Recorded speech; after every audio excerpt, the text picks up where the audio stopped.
jeûne qui fait partie des disciplines spirituelles, d'un ensemble de disciplines spirituelles disponibles aux chrétiens. Il y a les disciplines collectives, tu peux continuer. La confession, l'adoration, la direction spirituelle, la célébration. Les disciplines extérieures, être saint, solitude, soumission, service. Et les disciplines intérieures, méditation, prière, étude et puis jeûne. Pourquoi discipline intérieure? Parce que justement, c'est des disciplines discrètes. On n'a pas besoin de se péter les pétales. Les gens n'ont pas besoin de voir qu'on les fait. Mais par contre, les autres, c'est pas évident que ce soit. C'est pas évident de faire ces disciplines en étant intérieur. On ne peut pas être simple et puis les gens ne voient pas qu'on est simple. On ne peut pas être solidaire, on ne peut pas être soumis et on ne peut pas servir sans que ce soit pas vu.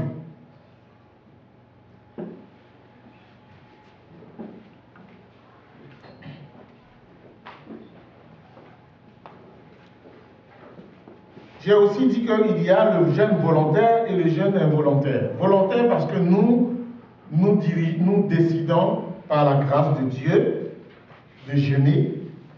Et involontaire parce que Dieu lui-même nous pousse à jeûner, même quand on n'a pas décidé. Lui, il décide qu'on va le faire. Et puis même si on ne voulait pas, on est content de le faire. On est béni, on se soumet, on le fait et c'est bon aussi. Et ces deux façons de jeûner, volontaire ou involontaire, ça fait partie de la vie du chrétien. Le jeûne n'est pas inscrit comme une loi obligatoire. Si tu ne fais pas, tu pêches. Mais le jeûne est vraiment nécessaire. Parce que Jésus a dit, il va venir un temps où l'époux sera enlevé, alors ils jeûneront. Ça veut dire que Jésus a prévu et a dit qu'il viendra un temps où les chrétiens, ses disciples, n'auront pas le choix que de prendre quelque temps à part de jeûne et prière. Lisons Jean chapitre 4, le verset 31 à 34.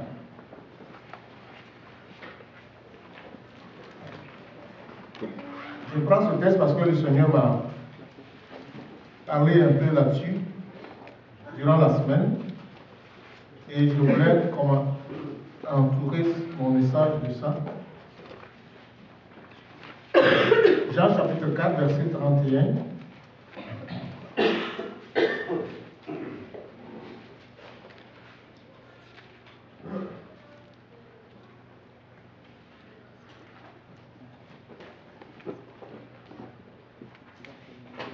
Pendant ce temps, les disciples pressaient Jésus de manger, le pressaient de manger, disant, Rabbi, mange. Mais il leur dit, j'ai à manger une nourriture que vous ne connaissez pas. Les disciples se disaient donc les uns aux autres, quelqu'un lui aurait-il apporté à manger? Jésus leur dit, ma nourriture est de faire la volonté de celui qui m'a envoyé et d'accomplir son œuvre.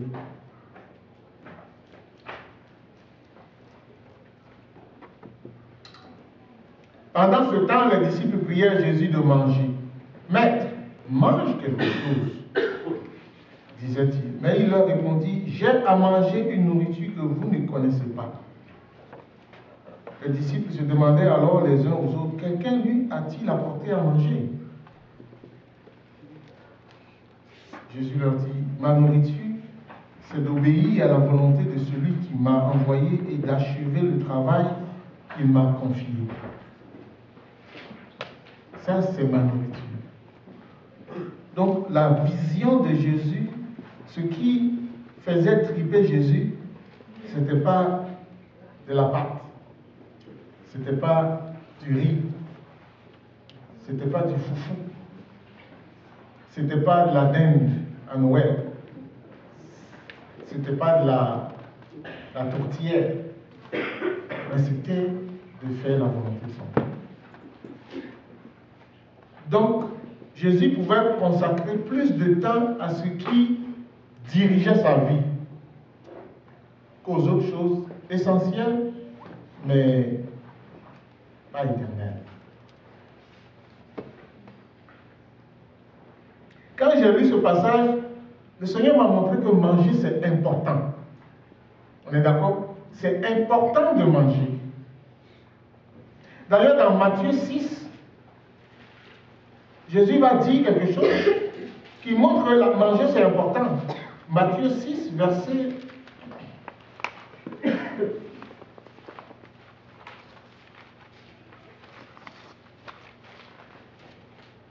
25. Avant de dire cherchez premièrement le royaume et la justice de Dieu, les versets qui suivent, le verset 25, il dit c'est pourquoi je vous dis, ne vous inquiétez pas pour votre vie, de ce que vous mangerez, ni pour votre corps de quoi vous serez vêtus. Ne vous inquiétez pas pour votre vie de ce que vous mangerez. Est-ce que c'est important? C'est vital. Si vous ne mangez pas, vous n'allez pas vivre. Jésus dit, ne vous inquiétez pas pour votre vie, de ce que vous allez manger. Donc Jésus sait que c'est important de manger. C'est vital pour le corps. Alors, que vient faire le jeûne? Et la nourriture a été faite par Dieu pour le bien de l'homme. C'est Dieu qui a créé la nourriture. Et il y a des moments dans la vie de l'homme où il doit manger. Il ne peut pas manger 6 heures, 7 heures, 8 heures, 9 heures, passer toute sa journée à manger, mais il doit manger pour se maintenir en vie. Pour que les cellules se renouvellent. Et Dieu l'a voulu ainsi. C'est au point important que quand Dieu a créé les cieux et la terre, il a d'abord fait tout ce que l'homme pouvait avoir comme nourriture avant de le créer. Et quand il a créé, l'homme avait tout pour pouvoir se nourrir. Donc c'est important, le pain et l'eau. Quand Israël a quitté l'Égypte, il s'est plaint dans le désert parce qu'il mangeait des concombres en Égypte, puis il ne trouvait pas de concombres ça en route. Puis il disait, on est donc bien mieux de rester en Égypte parce que là-bas au moins on souffrait, mais on mangeait. Et on mangeait bien. On mangeait des concombres. On mangeait des brocolis. Mais là on est dans le désert, puis on ne mange pas bien.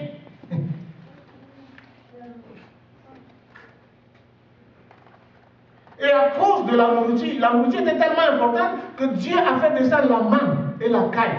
Voyez-vous, c'était bon de manger. Dieu a pourvu de la nourriture du ciel pour ces gens.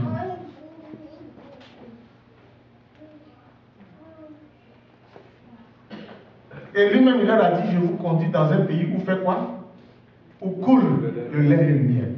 Dans un pays où vous n'allez pas avoir faim, vous allez manger. Et dans Deutéronome 8, il dit, quand vous allez entrer dans le pays, vous allez avoir en abondance. Vous allez vous bâtir des maisons, vous allez manger à votre faim. Mais n'oubliez pas l'Éternel. Dieu a toujours pourvu pour manger. Quand j'ai lu ce texte de Jean 4, ce que l'Esprit me révélait, c'est bon de manger. Les pays qui connaissent la faim sont très peu fréquentés et leurs habitants fuient. On est d'accord? Ils cherchent refuge ailleurs, là où il y a à manger, à boire. C'est pour la nourriture qu'Abraham a quitté la terre promise pour se rendre en Égypte. C'est pour la nourriture que son fils a voulu faire pareil. Si Dieu n'avait pas obéi à Dieu pour rester, il partait parce qu'il y avait la famine. C'est encore pour la nourriture que Jacob a dû envoyer ses fils en Égypte pour acheter à manger parce qu'il n'y en avait plus là où ils étaient. C'est pour la nourriture. Et jamais a dû payer les frais, mais c'était dans le plan de Dieu.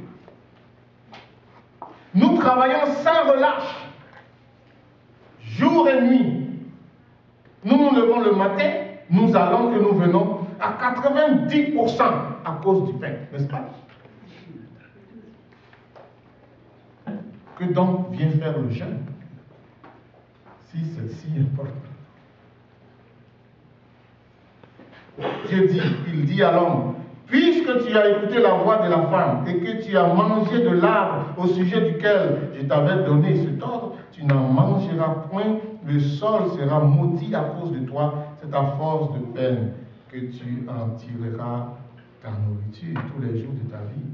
Même en maudissant l'homme, il lui permet de trouver à manger. Il y a la vie dans la nourriture. Amen. Et comme il y a la vie dans la nourriture, le Seigneur trouve extraordinaire quand un homme, quand une personne, quand une église, quand une communauté s'en privent pour une autre nourriture. C'est pour ça que Jésus dit, j'ai à manger une nourriture que vous ne connaissez pas. Ce n'est pas que cette nourriture n'est pas bonne, mais Jésus dit, quand Dieu dit, quand tu dis c'est bon de manger du pain et du vin, mais j'ai une autre nourriture qui est encore excellente et je vais me priver de cette nourriture pour avoir le temps d'en manger. Dieu dit c'est extraordinaire. C'est là l'importance du jeûne. Donc le jeûne, c'est cette discipline qui te permet de manger une nourriture autre que celle que Dieu a créée qui est bonne. Amen.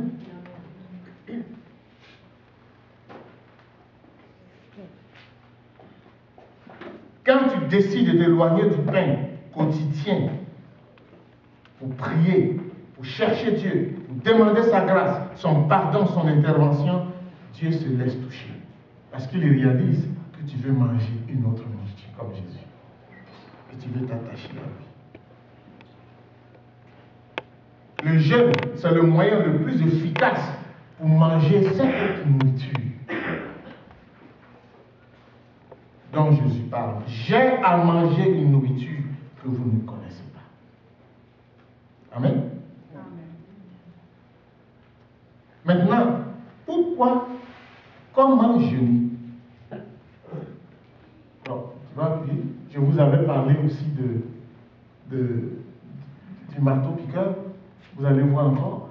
Le jeûne, ça permet d'aller plus loin que là où certaines disciplines nous permettent d'aller. Comme le marteau-piqueur permet de briser du ciment, du béton, le jeûne permet de briser certaines forteresses dans nos vies. Alors, comment jeûner? Tu peux jeûner seul. Est-ce que ça répond au commun? Tu peux jeûner en groupe. Tu peux jeûner en église, communauté. Je vous présente ces trois. Tu peux jeûner comme ça. Mais dans mes réponses, regardez que mes réponses concernent plus le jeûne que nous décidons de faire. Ok?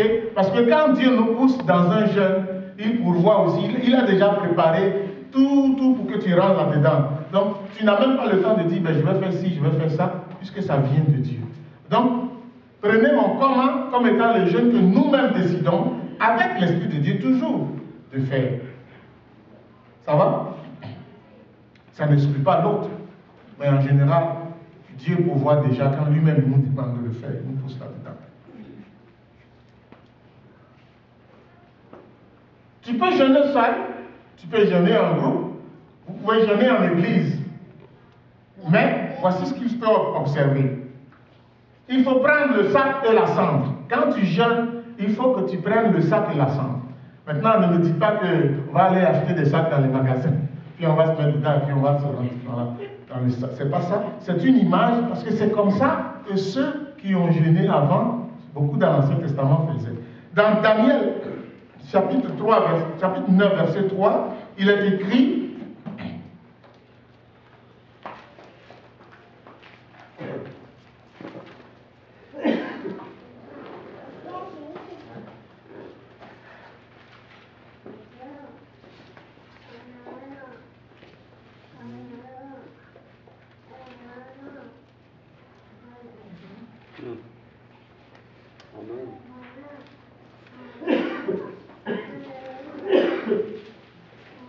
je tournais ma face vers le Seigneur Dieu afin de recourir à la prière et aux supplications, en jeûnant et en prenant le sac et la cendre.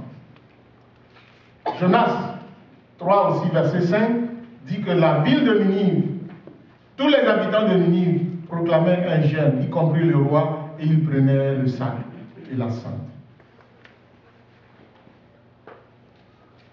C'est une expression qui est propre à l'Ancien Testament, qu'on ne retrouve pas dans le Nouveau Testament, mais qui ne nous exclut pas dans son fond, dans son contenu.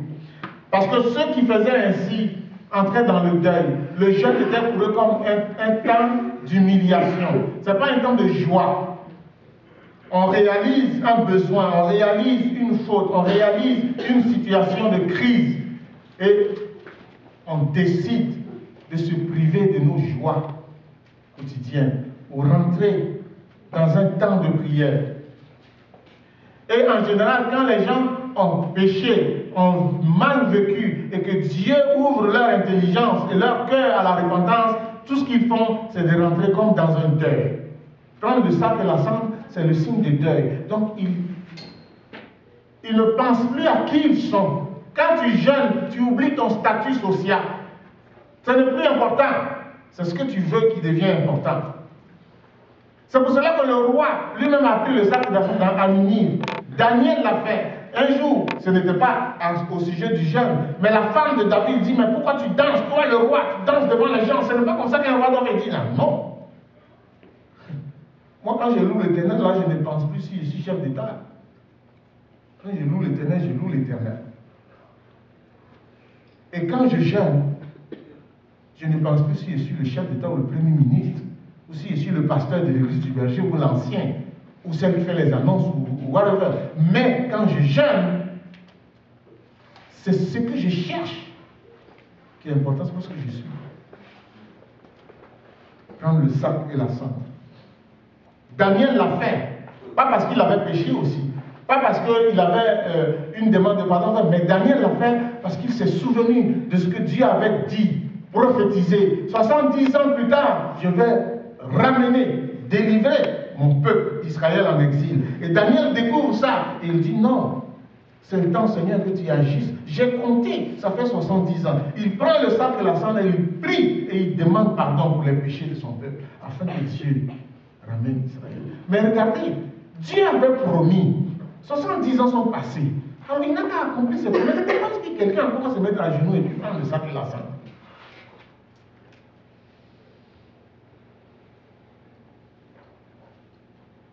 Ce n'est pas parce que Dieu t'a fait une promesse que tu peux marcher les bras croisés.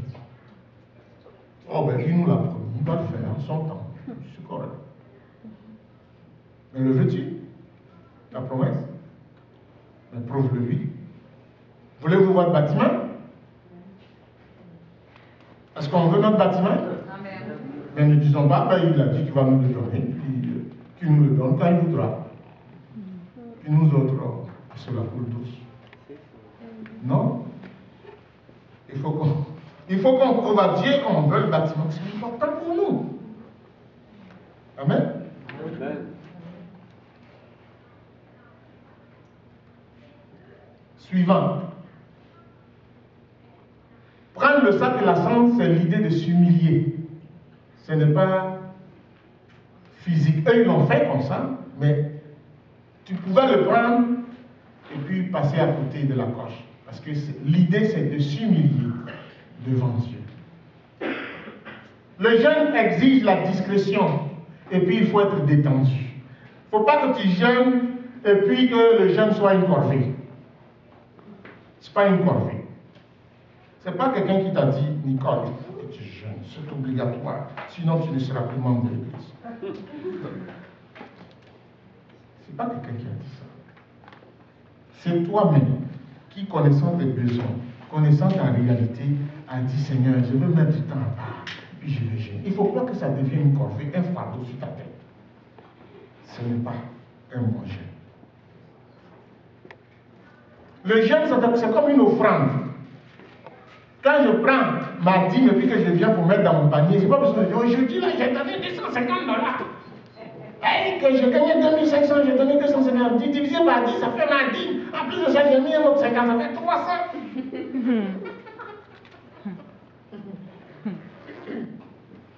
Comme ça, vous allez savoir que moi, je donne dans l'église. Amen. Quand vous dites pas Amen, passe pas mon affaire. Quand tu jeûnes, ne claironne pas. Sois discret.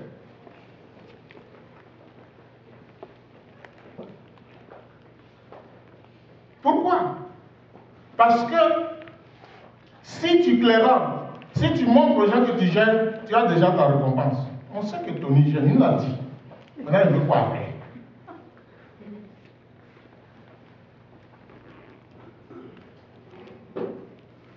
Mais si tu es discret, Dieu qui voit dans le secret sait ce que tu veux dans ton cœur. Et Dieu va te récompenser. Parce que la récompense que tu attends, c'est du Dieu, ce n'est pas de nous. Alors si tu viens devant nous et puis tu te bavardes, alors tu l'as déjà ton affaire. Discrétion. Mais aussi être détendu. Dans Matthieu 6, verset 16, il est dit, parfumez-vous la terre. Mais vous racontez une histoire. J'ai une sœur que j'aime beaucoup. Et elle a appliqué littéralement ce verset. Elle a décidé de jeûner, elle s'est plongée dans le parfum. Heureusement que Denise n'était pas là. Elle s'est vraiment parfumée, littéralement elle a pris le parfum. Elle dit, mais c'est ça que la Bible dit. Mais quand on met le parfum, c'est pourquoi? Ça donne une bonne odeur, non? Ça égaye, n'est-ce pas? Ça fait du bien. On est bien là-dedans. Mais c'est ça l'idée. Mais oui, vous pouvez mettre du parfum parce que je vous dis, c'est médicalement prouvé et puis physiquement. Quand tu jeûnes longtemps, là, tu sens mauvais. Excusez-moi de vous le dire, mais c'est vrai. Alors tu te parfumes. Donc ça peut être aussi littéral. Mais l'idée, c'est de ne pas avoir un visage triste. Oh, je j'aime. Et c'est trop dur. Ça fait 3 jours que je n'ai pas mangé. Tu vas manger si tu veux manger. Personne ne t'a empêché de manger. Tu as décidé toi-même de le faire. C'est toi qui as déterminé le nombre de jours. C'est toi qui as dit quand ça va finir. C'est toi qui as dit, Dieu, c'est ça que je vais t'offrir. Pourquoi tu pleures? Réjouis-toi. Puisque tu sais ce que tu attends. Amen. Bon, là, ça va. Ça, c'est pas pour les offrandes. Le jeûne doit être discret et le jeûne ne doit pas se faire comme un fardeau. Ce n'est pas une corvée. C'est une décision personnelle. Notre motivation doit être pure quand nous jeûnons. Nous ne devons pas faire comme les pharisiens qui jeûnaient 2 fois par semaine et puis qui disaient oh Dieu, je te bénis de ce que je jeûne 2 fois par semaine. Je ne suis pas comme ce pharisien ou ce publicain. Je donne ma dîme et je jeûne. Alléluia. Bravo, mon ami. Et l'autre vient qui dit Seigneur. L'autre a eu sa récompense. De qui l'a-t-il lu, ce pharisien? Des hommes. Peut-être de lui-même. Et l'autre l'a eu de qui? De Dieu. Mais quand moi je jeûne là, je veux que ma réponse vienne d'en haut. Pas d'en bas.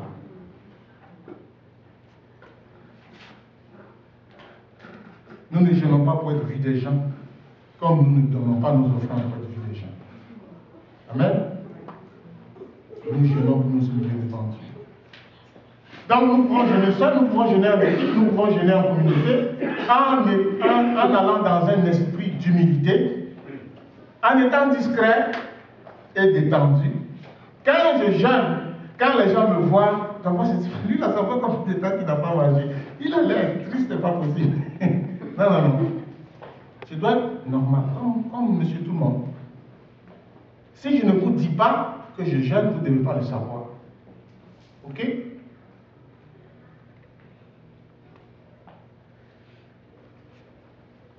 Supposons même que maintenant que je vous parle, il y a des gens qui sont dans le jeûne. Qui sait? Qui le sait?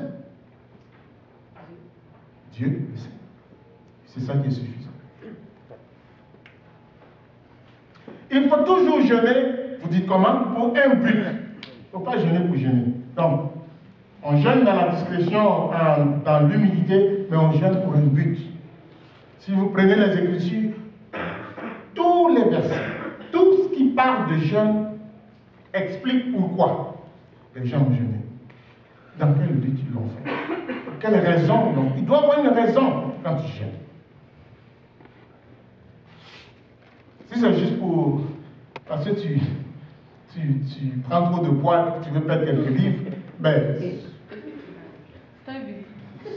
C'est un but, mais c'est pas vraiment ça. On appelle ça en économie les externalités. C'est pas ça le vrai but du jeûne. Okay? Ça a des effets sur la santé, mais c'est pas pour ça qu'on jeûne. Amen.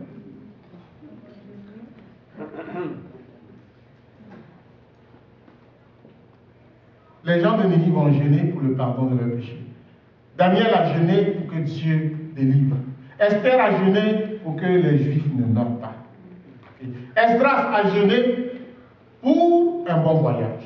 Néhémie a jeûné pour avoir l'autorisation du roi, un congé d'une certaine durée pour aller reconstruire la muraille. Jésus a jeûné parce qu'il avait à faire face à son destin. Les apôtres ont jeûné parce qu'ils voulaient adorer Dieu et offrir leur corps comme un sacrifice vivant dans lequel l'Esprit agit. Il y a toujours une raison pour jeûner. Il faut jeûner dans ce sens. Et quand on jeûne pour un but, il y a plusieurs catégories de jeûne. Donc, le jeûne d'adoration, le jeûne d'humiliation, le jeûne de révélation et de direction et le jeûne de combat. Le jeûne d'adoration, un exemple, c'est Anne, dans Luc 2, 37, qui servait l'Éternel jour et nuit dans le jeûne et la prière. On ne dit pas qu'il y avait un sujet précis, qu'elle était malade, ou bien que... Non, elle servait l'Éternel jour et nuit dans le jeûne et la prière, se disposant à être un instrument pour la gloire de Dieu. Amen. C'est aussi ça que les apôtres faisaient dans Acte 13. Pendant qu'ils jeûnaient et priaient. Vous allez penser que Dieu a parlé d'abord de laisser partir Paul et Barnabas et puis après ils sont mis à jeûner, mais non. Ils étaient en train de jeûner. Ça faisait partie de leur vie d'église en tant qu'anciens apôtres. Et c'est dans un de ces jeûnes que l'Esprit leur a parlé à propos de Paul et Barnabas. Et ils ont continué le jeûne pour que Dieu clarifie. Et après ils ont dit à leurs frères que Dieu vous bénisse à les appeler. Ça fait partie de ce que moi j'appelle le jeûne d'adoration. C'est-à-dire qu'il n'y a pas nécessairement une raison spécifique. Mais notre corps, offrir, Romains 12, 2, notre corps comme un sacrifice vivant devient la raison essentielle pour être dans une vie de jeûne. Où on dit, Seigneur, je veux constamment être à l'écoute, je veux constamment être disposé. Amen. Et puis il y a le jeûne d'humiliation. Ça c'est lorsqu'on veut demander pardon pour nos péchés ou demander pardon pour le péché de quelqu'un d'autre. On supplie le Seigneur parce qu'il y a quelque chose qui ne marche pas. Jeûne de révélation. Seigneur, nous voulons comprendre quelque chose. Nous voulons savoir quelque chose. Je pense que Daniel a demandé à ses amis de jeûner avec lui pour que Dieu leur révèle. C'est quoi ce rêve que le roi nous cache? Révèle-le-nous.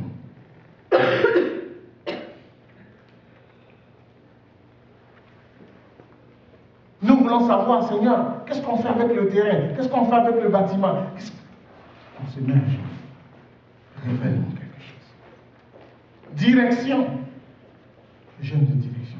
Je veux aller, je ne sais plus où aller, Seigneur. J'ai besoin de ta direction. Combat. Lorsque Jésus descend de la montagne après avoir prié, il trouve les disciples en train de prier pour délivrer un malade, un possédé que son père avait envoyé. Il dit, celui-là ne se chasse que par le jeûne et la prière. C'est le combat. Tu jeûnes, combattre. Et pour dire à un esprit, tu sors. Ou à une maladie, tu sors. Ou à un péché, tu ne peux pas. Le jeûne de combat. Les enfants de Dieu doivent apprendre à combattre spirituellement. Non seulement en s'armant, selon Éphésiens 6, mais aussi en apprenant à jeûner et à prier.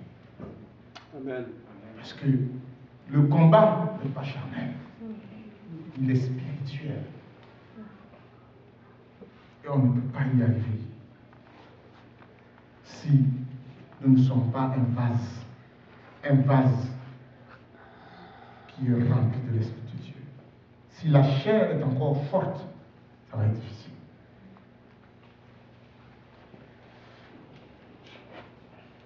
Alors je vous ai tout expliqué. Adoration, humiliation, révélation et direction, jeûne de combat. Quand vous jeûnez, ça doit correspondre à un de ces éléments. Il y en a peut-être d'autres.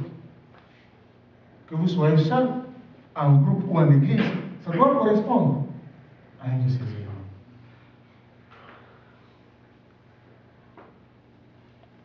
L'autre point, il faut jeûner selon ses capacités.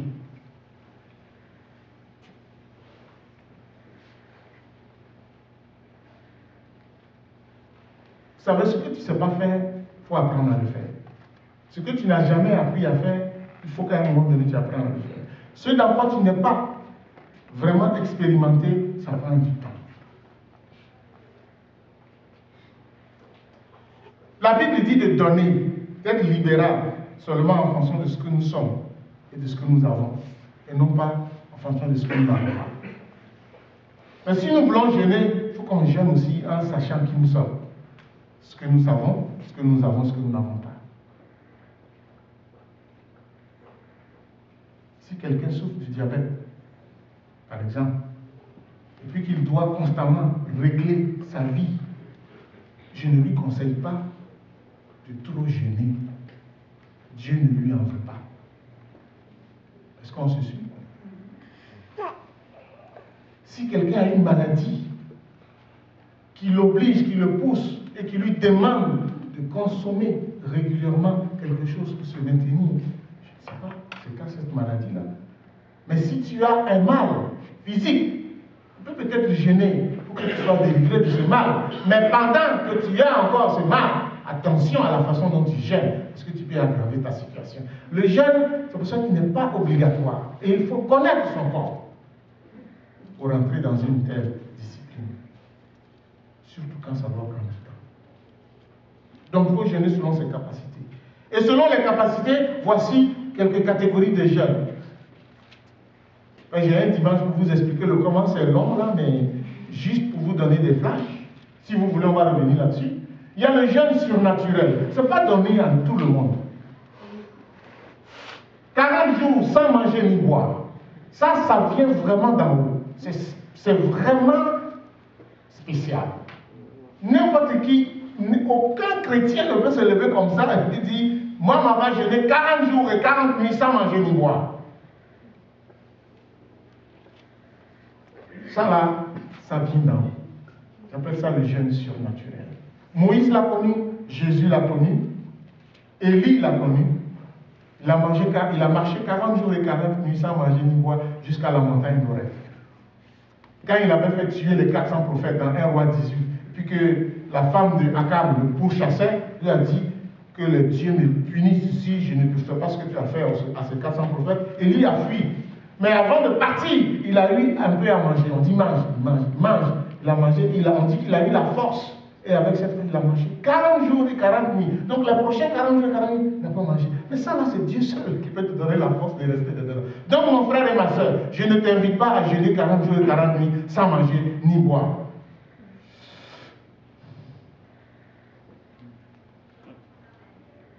À moins que Dieu t'y conduise, que tu aies sa bénédiction.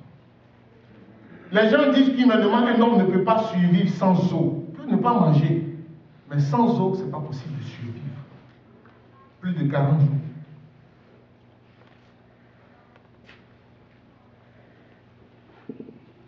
Ils disent quand tu jeûnes 40 jours, ils disent notre faim s'arrête. Pour la plupart, après 4-5 jours, quand on rentre dans le jeûne. On a faim au début et puis après 3-4 jours, 5 jours, on n'a plus faim. Et on peut tenir comme ça, mais avec de l'eau. Mais entre le 30e et le 40e jour, la faim commence à revenir. Dit, mais à un moment donné, tu dois manger. Donc le jeûne surnaturel, il est divin. Il y a le jeûne total. C'est mes mots à moi ou... Mais c'est un jeûne de moins de 40 jours sans manger ni boire. Mais comprenez que le jeûne total, c'est un jeûne qui n'est pas surnaturel parce que ça ne va pas jusqu'à 40 jours, mais tu ne manges pas et tu ne bois pas. Puis c'est dans quelques jours et ça ne doit pas être beaucoup. Il y en a qui disent que ça ne doit pas excéder 3-4 jours sans manger ni boire. Je connais une personne qui avait 15 ans en Afrique. Vous savez qu'il fait chaud là-bas. Donc quand tu bois là, ça sort. Ici, quand on boit, ça peut rester pour un temps, juste en hiver, surtout en hiver. Mais en Afrique, quand tu bois, le soleil vient chercher ça. Donc elle a commencé un jeûne sec, comme il l'appelle, un jeûne sec, 3 jours. Sans manger. Elle avait 15 ans, cette personne-là. Elle a fait un jour, le deuxième jour. Elle a commencé à dandiner. Sa maman dit, en tout cas, moi là, tu vas boire. il faut que tu boives au moins. Tu es sûr que tu veux faire ça? Mais elle a influencé ses parents dans le jeûne, mais elle n'a pas été capable de rester 3 jours sans boire ni manger. Ça lui prenait de l'eau. Parce que le soleil fait 40 degrés avant Celsius. Ça prend un peu d'eau. Donc le jeûne total, c'est un jeûne où tu ne manges pas et tu ne bois pas. Mais je vous conseille qu'il ne dure pas. J'ai déjà jeûné comme ça, mais je buvais. Je mangeais et de quelque chose. J'ai déjà fait 40 jours, mais ce n'était pas sans manger ni boire. Mathurin Poignard n'est pas capable. Dieu peut le faire à lui. Mais lui-même là, il ne prendra pas la décision volontairement de jeûner 40 jours sans manger ni boire. Et comme Mathurin Poignard est un être humain comme vous, j'imagine que vous êtes comme moi. Amen. Le jeûne normal, c'est le jeûne dans lequel tu te prives de nourriture, mais tu ne te prives pas d'eau. Ça va?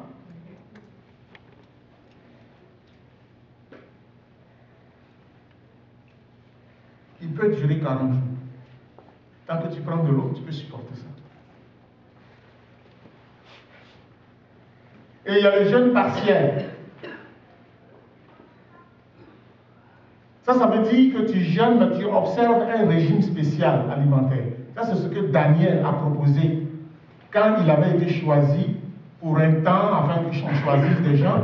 Lui, il a décidé qu'il n'allait pas se souiller avec les mains du roi. Dans Daniel chapitre 1, il a dit, alors, moi, je vais manger, je vais être végétarien.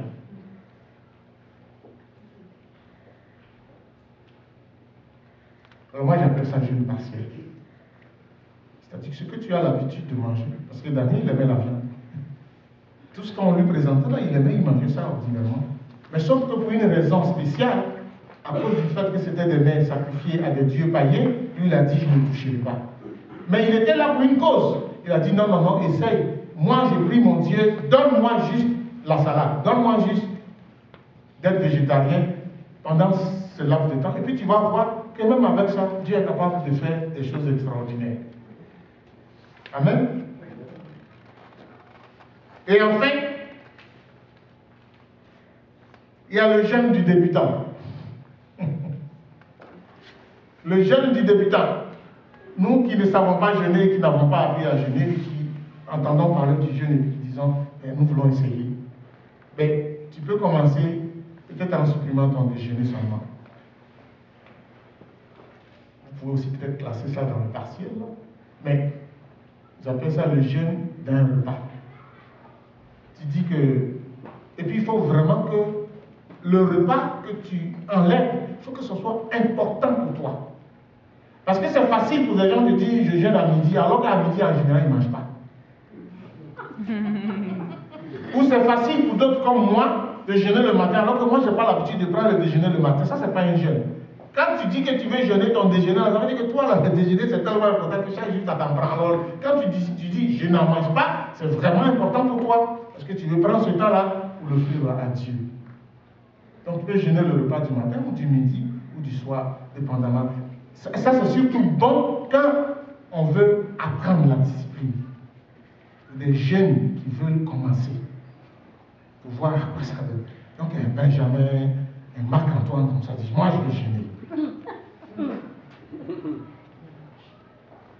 Puis les hot dogs, on va s'en trouver. Donc, tu veux commencer le matin seulement. Peut-être matin et midi, je ne veux pas toucher. Pour savoir comment ton corps réagit, comment toi tu réagis. Jeûne du débutant. Quelques conseils pour terminer, parce qu'il faut comprendre la Sainte Seine.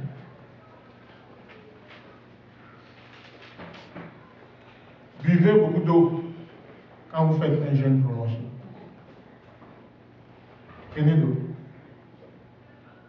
L'eau, c'est important pour le corps. Vous pouvez même prendre du jus aussi. Ou de légumes.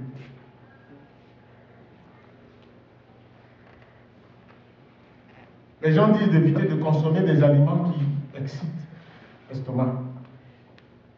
Par exemple, du café, mâcher de la gomme, sucer des bonbons. Quand tu jeûnes, ce n'est pas des choses qui sont conseillées. Parce que tu tu stimules l'estomac et tu ne lui envoies rien.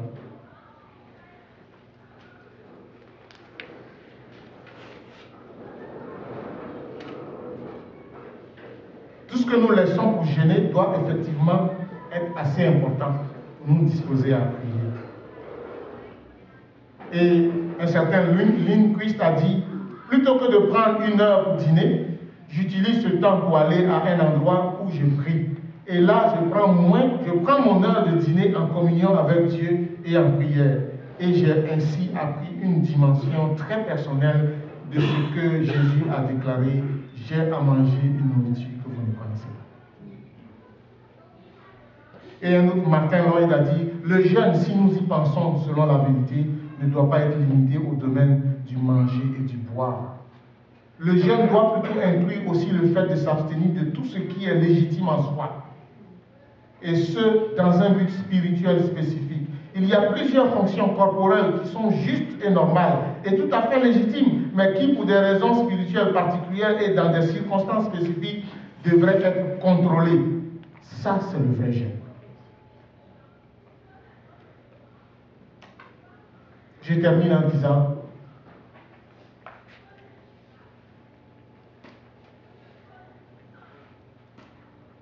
le jeûne, ce n'est pas une occasion pour tordre le bras à Dieu.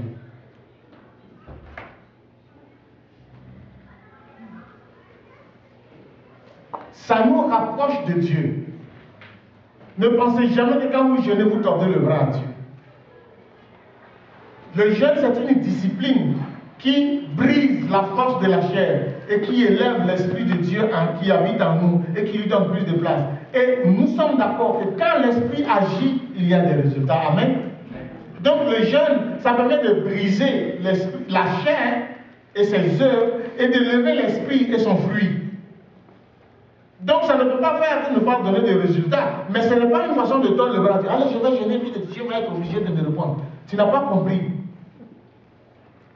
Dieu n'est pas obligé de vous répondre. Vous ne tordez pas le bras à Dieu quand vous jeûnez. Mais quand vous jeûnez, vous vous disposez à offrir votre corps comme un sacrifice. Et parce que votre corps est un sacrifice et que l'Esprit agit, Dieu va agir. Amen. Bon, est-ce que je suis compris? Oui. Dieu ne répond pas à certains jeûnes. Il y a des jeûnes auxquels Dieu ne répond pas. Même si vous jeûnez. Je vous laisse lire Jérémie 14, verset 12. Tu peux aller. Je vous laisse le lire. Tu peux continuer. Il faut jeûner et pratiquer Ésaïe 58. Dans Ésaïe 58, on nous parle du vrai jeûne. Moi, je vous dis, ne remplacez pas Ésaïe 58 par le jeûne que nous connaissons, se priver de manger et de boire. Ne remplacez pas ça par l'autre. L'un ne remplace pas l'autre. Est-ce qu'on se comprend? Et il dit, ah, non, moi, je lis Ésaïe 58, libérer les esclaves, donner, faites ceci. Moi, je fais ça alors je jeûne. Oui, mais Ésaïe 58 n'a pas été donné pour remplacer le jeûne et la prière. Ésaïe 58 doit être la conséquence du jeûne et de la prière. Si tu jeûnes et tu pries, et si ton corps est en offrande à l'Éternel, c'est normal que Ésaïe 58 découle. Mais ne dis pas, parce que je fais Ésaïe 58, mais je ne suis pas obligé de jeûner. C'est pour cela que le frère Lot dit, il y a des choses qui sont légitimes, mais qui pour des circonstances particulières doivent être contrôlées. Tu as le droit sur la personne qui te doit de l'argent, oui, mais tu peux le libérer, tu peux la libérer. Mais en faisant ça, ne dis pas, non, je n'ai pas besoin de temps à part pour prier, chercher la face de Dieu. Donc on ne remplace pas Ésaïe 58 par le jeûne de Daniel, et on ne remplace pas le jeûne de Daniel par Ésaïe 58. Le Seigneur dit, ils jeûnent, ils font ceci, ils font cela, mais ils ont des esclaves et ils maltraitent. Il dit, ça c'est pas normal. Il doit y avoir des conséquences qui découlent de notre jeûne et de notre temps avec le Seigneur. Amen. En Corée du Sud, la première église a été implantée en 1884. 1884. En 1984, ça veut dire 100 ans plus tard, il y avait 30 000 églises.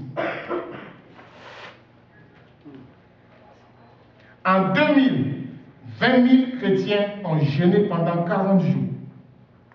En 2000. En 2001, la Corée du Sud comptait plus de 30% de chrétiens. Ah, ça vous allume-tu?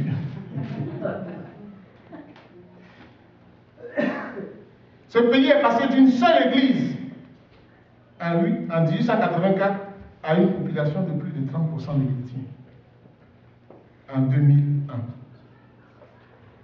À cette époque-là, la population était de 46 800. Ça, 30%, ça veut dire 14 40 000 chrétiens. C'est beaucoup, c'est bon, 30%. C'est significatif. Ça veut dire que tu prends chaque 10 personnes, là, tu vas trouver 3 chrétiens. Et ça, c'est quelque chose. Parce que ces gens ont compris et ensemble, ils ont décidé de prier et de jeûner, de chercher la face de Dieu pour la Corée. Pouvons-nous le faire pour Québec? Amen. Alors, si c'est le temps, avant, on va prendre la Sainte Seine et j'ai quelque chose à vous proposer. Ça va? Jésus a passé sa vie dans le jeûne et la prière. Si nous avons le pain et le vin, ça c'est le résultat d'une vie consacrée à Dieu. C'est le résultat d'une vie, merci Geneviève, d'une vie qui s'est offerte, qui s'est donnée dans les privations,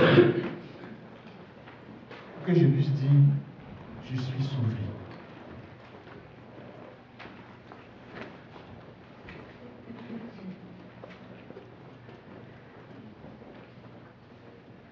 Est-ce qu'il y avait des gens déjà désignés pour passer le pain et le vin?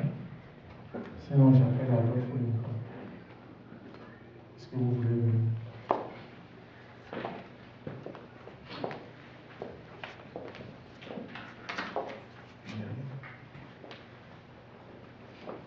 Ce pain représente le corps de Christ. C'est Christ qui est allé à la croix dans une vie de jeûne et de prière, de privation. Il a donné sa vie. Et ce pain est pour ceux qui un jour dans leur vie ont compris que Jésus-Christ est le chemin, la vérité et la vie, et qui ont donné leur vie à Jésus.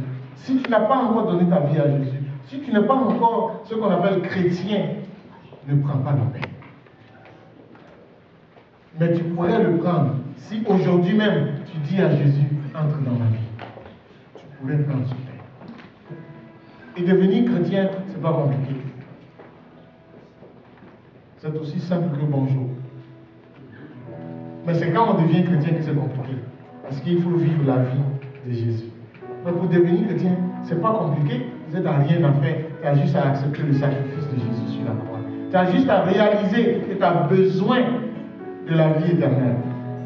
Et de comprendre que c'est seulement Jésus qui a ouvert le chemin de cette vie éternelle.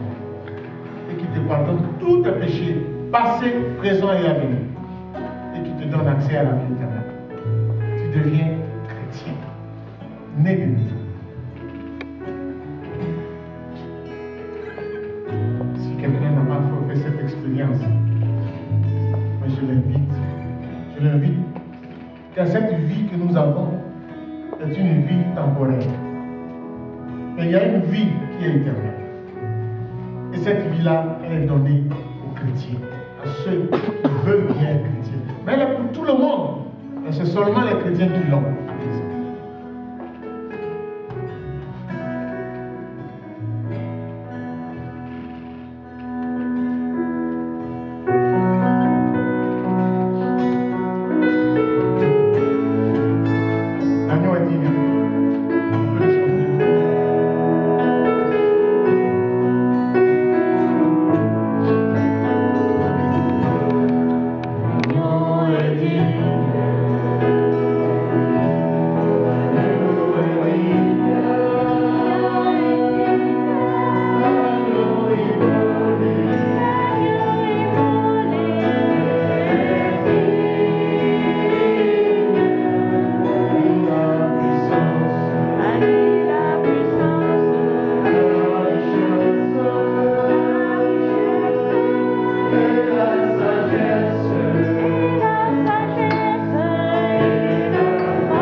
tu as fait pour chacun de nous, Seigneur.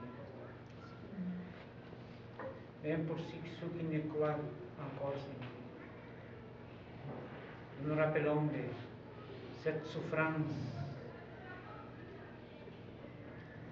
ce grand jour dans lequel tu nous as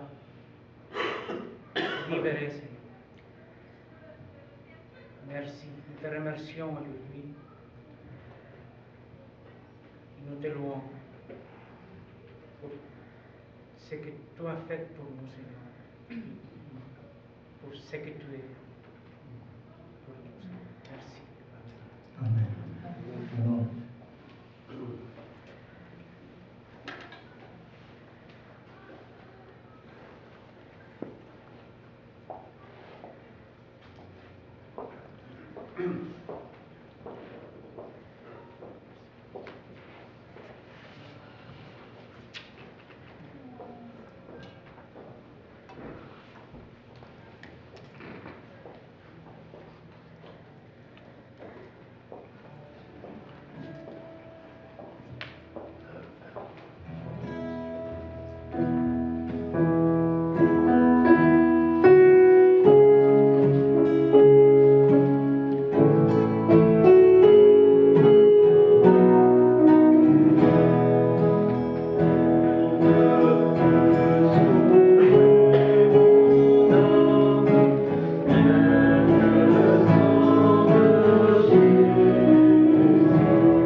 Merci Seigneur Jésus, que ton sang nous purifie de tout péché et qui fait de nous enfants du royaume de Père.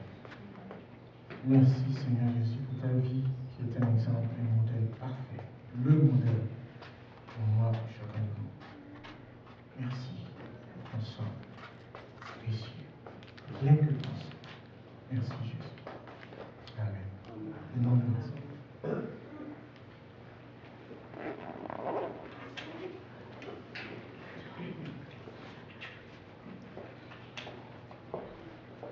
Maintenant, j'espère que nous avons appris un peu sur le jeûne et la prière. J'aimerais, chers frères et sœurs, suite à ces deux messages, vous inviter à une mise en pratique. Mais pas une mise en pratique qui va, comme dit Baga, on a enseigné sur le jeûne, on a enchaîné une fois et puis c'est fait. Mais quelque chose qui va nous stimuler à vivre de cette façon. Alors, je vous propose 5 jours de jeûne. Chacun va y aller avec ses capacités. Donc, c'est vraiment flexible, c'est libre. Chacun jeûne comme il est capable de faire. Mais je demande à chaque personne de choisir un jour sur les 5. Et nous allons jeûner pour 3 sujets. Les voici. Si vous voulez que vous voulez les avoir, je vais vous l'envoyer par email. Oui, s'il vous plaît. Ok? Le premier, c'est la journée de formation du samedi prochain. Prions pour le conférencier, son épouse et toute l'équipe qui vient avec lui, afin que cette journée soit une journée riche en bénédictions pour nous et pour eux. Et que le Seigneur puisse nous diriger clairement après cette journée de formation. Ça, c'est le premier sujet. Le deuxième sujet, c'est le projet bâtiment. Que tous les détails concernant la vente du terrain se règlent et que Dieu nous accorde un bâtiment cette année.